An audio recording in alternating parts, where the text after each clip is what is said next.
Hello everyone, इस video में discuss करेंगे atomic mass, molecular mass, atomic mass unit, molar mass के बारे में। चलिए स्टार्ट करते हैं। तो हम सभी जानते हैं कि दाल चाहे सब्जी चाहे चावल को मेजर, उसके मास को मेजर हम केजी में करते हैं। तो क्या आप कभी सोचे हैं कि एटम के मास को हम किस यूनिट में मेजर करेंगे? तो वही यूनिट AMU कहलाएगा या स्मॉल u कहलाएगा या चाहे DA कहलाएगा। फिर से समझे, वेरी स्मॉल पार्टिकल्स के मास को मेजर हम AMU में चाहे स्मॉल u में करते हैं। अब समझेंगे AMU का फुल फॉर्म।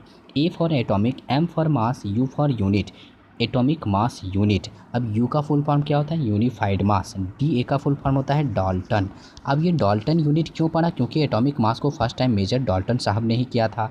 जैसे ही आप जानते हैं कि फोर्स का यूनिट न्यूटन होता है, तो न्यूटन क्यों पड़ा? क्योंकि न्यूटन साहब ने फोर्स का फर्स्ट टाइम डिस्कवरी किया था। उसी तरह से एटॉमिक मास को फर्स्ट टाइम डिस्कवरी डाल्टन साहब ने किया, इसलिए उनके नाम पर ये यूनिट पड़ा। मीन्स ओवरऑल ये बोलें कि AMU वैसा यूनिट है या स्मॉल u वैसा यूनिट है जो छोटे छोटे पार्टिकल्स के मास को मेजर किया जाता है। तो इसी तरह से मैं एग्जांपल बोलूं कि एक कार्बन एटम का मास कितना होगा, तो आप बोलेंगे 12u होगा। उसी तरीके से मैं बात करूं कि 1 हाइड्रोजन एटम का मास कितना होगा, तो 1u होगा। यानी आप ये u क्यों लगा रहे हैं? ये u से ये पता चल पा रहा है कि ये मास है, लेकिन किसका मास है? तो बहुत छोटे छोटे पार्टिकल्स का मास है। यानी यहाँ पे अगर 1u बोलेंगे तो ये हाइड्रोजन का मास है। अगर मैं बात करूँ वन ऑक्सीजन एटम का मास कितना होगा, तो आप बोलेंगे 16u होगा। ये 16u क्या है? तो ये एक ऑक्सीजन एटम का मास है। ये चीज़ें आपको समझ में आ चुका होगा। तो अब समझेंगे एटॉमिक मास यूनिट का डेफिनेशन। एटॉमिक मास यूनिट को डिफाइन कर सकते हैं 1/12 part of mass of 1 carbon atom. ये मास ऑफ 1 कार्बन एटम जितना होगा उसके 12वें भाग को एटॉमिक मास यूनिट कहेंगे।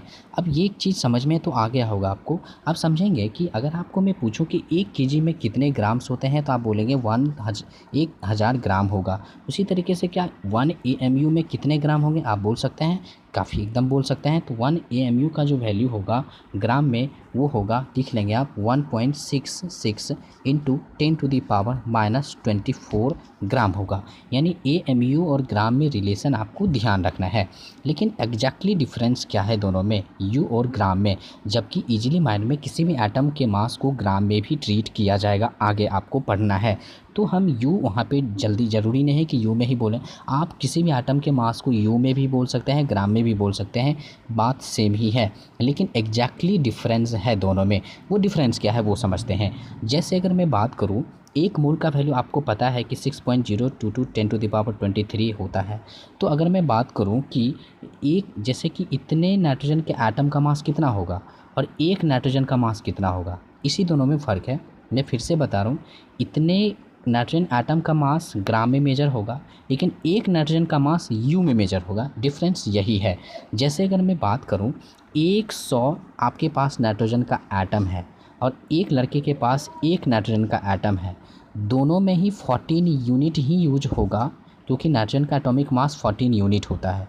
लेकिन जब एक नाइट्रोजन एटम का मास बात होगा तो उस वक्त स्मॉल u यूज करेंगे। लेकिन जब ओवरऑल लगभग 100 न्यूटन नाइट्रोजन एटम का बात होगा तो 14 ग्राम यूज होगा, यानी ग्राम यूज होगा। यहाँ पे सेम वही प्रोसेस। जब 1 मोल के इक्वल नाइट्रोजन एटम रहेगा तो उस वक्त मास मेजर होगा ग्राम में। जब एक नाइट्रोजन एटम का बात रहेगा तो उस वक्त मास मेजर होगा U में।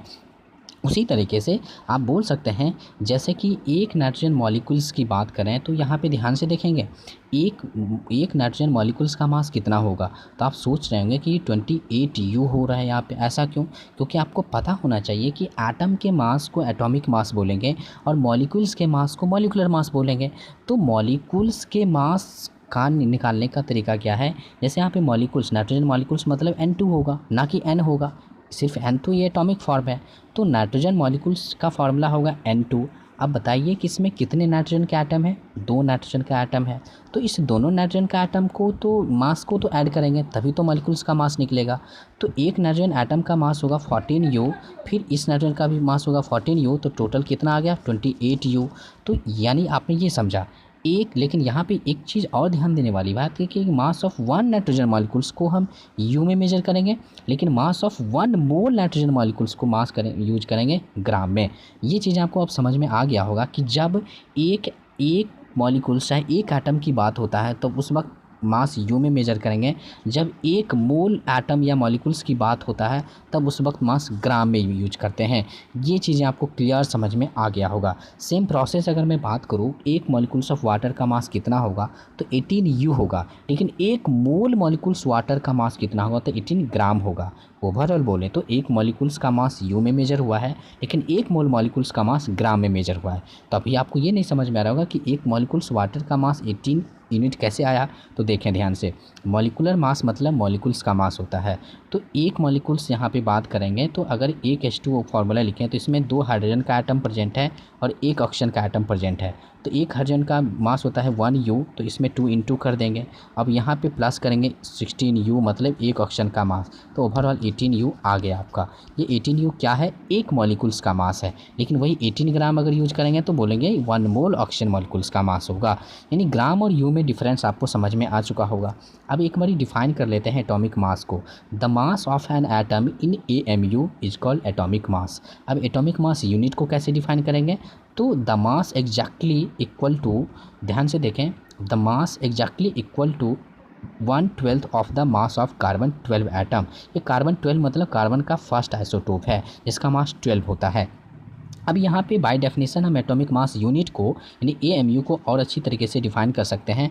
जैसे देख सकते हैं 1 कार्बन एटम का मास 12 ग्राम होगा कि 12 AMU होगा, तो आप बोलेंगे 1 कार्बन एटम का मास 12 AMU होगा। सेम उसी तरीके से 1 हाइड्रोजन एटम का मास कितना होगा, तो 1 ग्राम नहीं 1 AMU होगा। वैसे ही 1 ऑक्सीजन एटम का मास 16 AMU होगा। यानी आपको ये ओवरऑल आप ट्रिक बना सकते हैं कि माइक्रो वर्ल्ड के केस में, एटम और मॉलिक्यूल्स के केस में हम यू में मेजर करेंगे उसका मास, लेकिन मैक्रो वर्ल्ड के केस में ग्राम में यूज करेंगे। यानी आपको ये चीज़ें समझ में आ चुका होगा।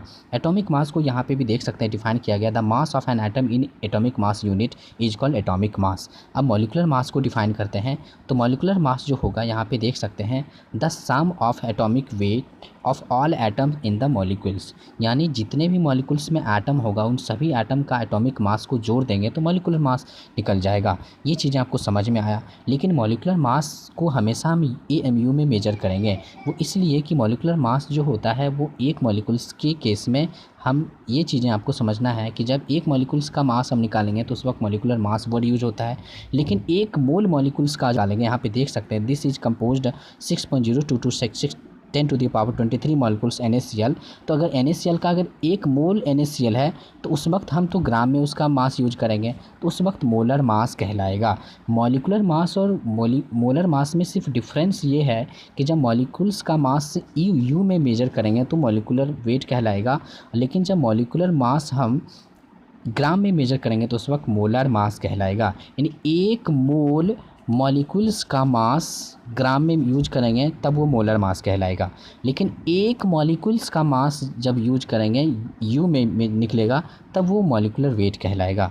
डिफरेंस सेम है, लेकिन एज ए ईजली माइंड में दोनों एक ही बात है, क्योंकि दोनों एक ही तरह से निकलता है, दोनों एक ही चीज़ है, फ़र्क यूनिट में है, इसमें यू लगेगा इसमें जी लगेगा। आई होप कि आपको ये समझ में आ चुका होगा कि मॉलिकुलर मास क्या है, एटॉमिक मास क्या है, एटॉमिक मास यूनिट क्या है। आप इसका स्क्रीनशॉट ले सकते हैं जो कि वही चीज़ें आपको समझाया हुआ है, आप इसको इजीली माइंड में समझ सकते हैं, और इसका भी स्क्रीनशॉट लेकर के आप समझ सकते हैं, और इसका भी आप स्क्रीनशॉट ले सकते हैं। तो इस तरीके से आपको ये समझ में आ गया होगा कि atomic mass, molecular mass, atomic mass unit, molar mass क्या है।